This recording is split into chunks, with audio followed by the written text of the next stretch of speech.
पिछले महीने भूमध्य सागर में तुर्की के लड़ाकू जहाजों ने फ्रांस के निगरानी जहाजों की घेराबंदी कर दी थी, क्योंकि फ्रांस के निगरानी जहाज तंजानिया के कार्गो जहाज की जांच करने जा रहे थे। लेकिन तुर्की के घेराबंदी की वजह से तंजानिया का जहाज बिना जांच के ही लीबिया की ओर फरार हो गया, जिसके बाद तुर्की के इस हरकत से फ्रांस के राष्ट्रपति इमैनुअल मैक्रोन ने तुर्की पर बड़ी कार्यवाही करने की धमकी दी थी, जिस वजह से तुर्की और फ्रांस के बीच में तनाव काफी बढ़ गया था। लेकिन अपने धमकी के तहत फ्रांस ने तुर्की के ऊपर बड़ी कार्यवाही करते हुए तुर्की के एयरबेस को तबाह कर दिया है। दरअसल फ्रांस के राफेल लड़ाकू विमानों ने लीबिया में मौजूद तुर्की के अलवाटिया एयरबेस पर जोरदार हमला बोलते हुए तुर्की के पूरे एयरबेस को ही तबाह कर दिया है। और दिलचस्प बात यह है कि लीबिया के अंदर तुर्की के जिस सैन्य अड्डे को राफेल लड़ाकू जहाजों ने तबाह किया है, वहाँ पर तुर्की के अत्याधुनिक रडार के साथ F-16 फाइटर प्लेन भी मौजूद थे। लेकिन न ही तुर्की के रडार राफेल लड़ाकू विमानों को पकड़ पाए और न ही तुर्की का F-16 लड़ाकू विमान राफेल का सामना कर पाया।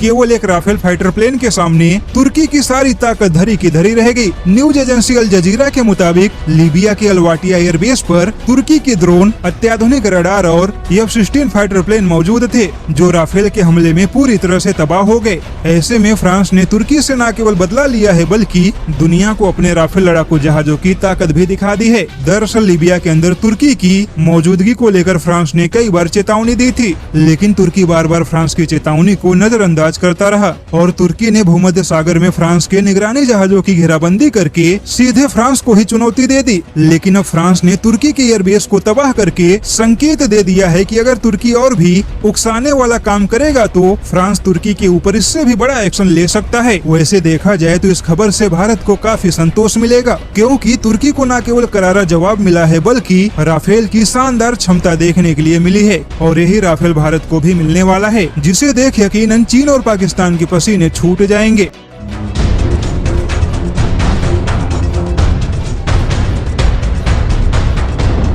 हाल ही में खबर आई थी कि जापान ने चीन के खतरे को देखते हुए दुनिया के सबसे बेहतरीन छठी पीढ़ी के डबल इंजन वाले लड़ाकू जहाज बनाने का फैसला किया। कई सारे मीडिया रिपोर्ट में दावा किया गया है कि जापान के फैसले में देश की सुरक्षा और व्यापार दोनों छिपा है, क्योंकि जापान भविष्य में अपने लड़ाकू जहाजों को अपने सहयोगी देशों को बेचेगा। लेकिन अब ऐसा लगता है कि भारत ने भी जापान के रास्ते पर चलने का फैसला किया है।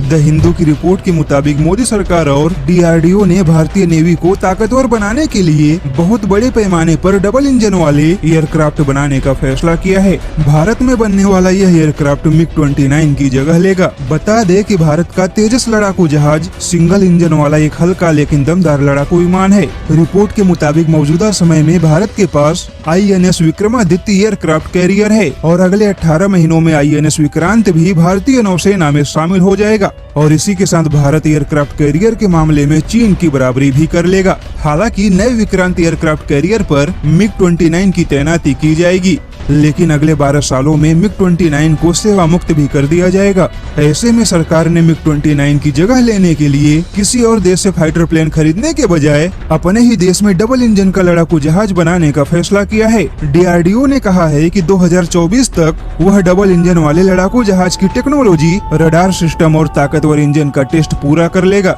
जिसके बाद हिंदुस्तान एरोनॉटिक्स लिमिटेड इसका बड़े पैमाने पर प्रोडक्शन करेगा और 2032 तक भारतीय नेवी को देश के अंदर बने डबल इंजन वाले ताकतवर लड़ाकू जहाज मिलने शुरू हो जाएंगे। और अच्छी बात यह है कि इस परियोजना की जिम्मेदारी DRDO ने ली है और DRDO की काबिलियत तो सभी जानते हैं। अगर इस परियोजना में भविष्य में चलकर बजट की कोई समस्या नहीं आती है तो यकीनन भारत भी डबल इंजन वाले लड़ाकू जहाज बनाने की क्षमता हासिल कर लेगा और यकीनन भारत के लिए सामरिक क्षेत्र में बहुत बड़ी उपलब्धि होगी।